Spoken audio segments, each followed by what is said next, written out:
미국과 중국이 무역 전쟁을 시작한 뒤 1년 반 정도 지나서 이뤄낸 첫 합의입니다. 일단 갈등을 풀어낸 첫 단추는 꿰었는데 트럼프 대통령이 특히 아주 긍정적으로 평가를 했습니다.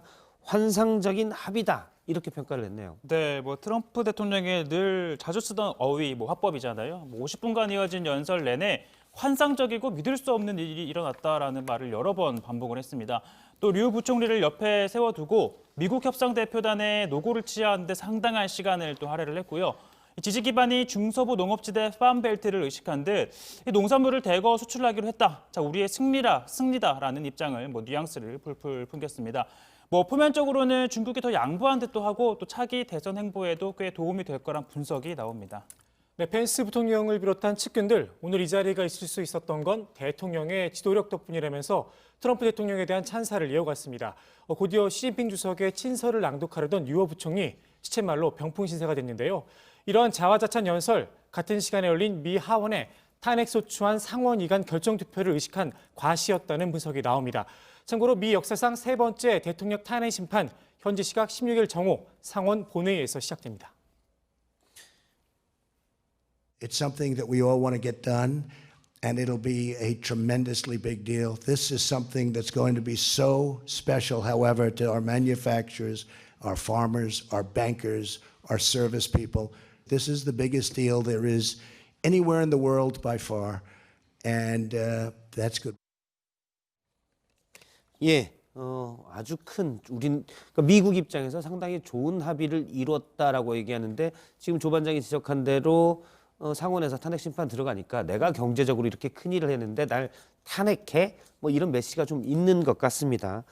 반대로 중국에서는 시진핑 주석은 오지 않고 류허 부총리가 왔네요. 그러니까 중국의 입장에서 역시 반대로 말을 해보자면 미국 측에서는 사실 로버트 하이저 미국 무역대표부 대표나 문우신 재무장관 참석해도 될 자리에 트럼프 대통령이 직접 왔다. 이런 해석도 가능한 거죠. 그것도 역시 내가 했다 이런 건데 이런 걸 내비치려고 한 건데 보통 무역협정 체결은 장관급에서 하지 않습니까? 그렇죠. 그래서 부장 말씀하시고 조 반장이 얘기했듯이 트럼프 대통령이 워낙 국내 정치 상황이 복잡하다 보니까 뭔가 좀 치적을 홍보할 만한 이벤트가 필요했기에 이렇게 직접 참석을 하기로 결정을 했다라는 분석이 나오고요.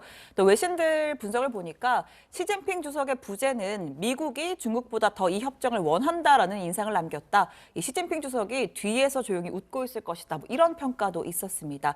자, 서명식에서는요. 류허 부총리가 시 주석의 친서를 대독했습니다.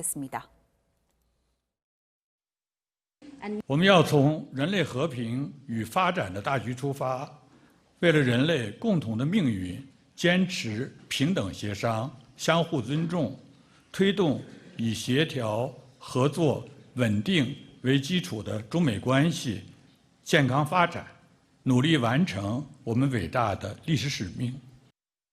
일단 미국은 국내 정치 상황에서 내가 이 협상에서 큰 이득을 얻었어라고 얘기하지만 따지고 보면 다음 협상에서는 그게 더 불리하게 작용할 수도 있는 거 아니겠습니까? 그런 부분도 좀 보일 수가 있는 것 같고요. 무역 전쟁이 종전 아닌 휴전이다. 사실은 가만히 보면 꼼꼼히 보면 뇌관이 적지 않다 이런 얘기가 있던데 어떤 부분이 그런가요?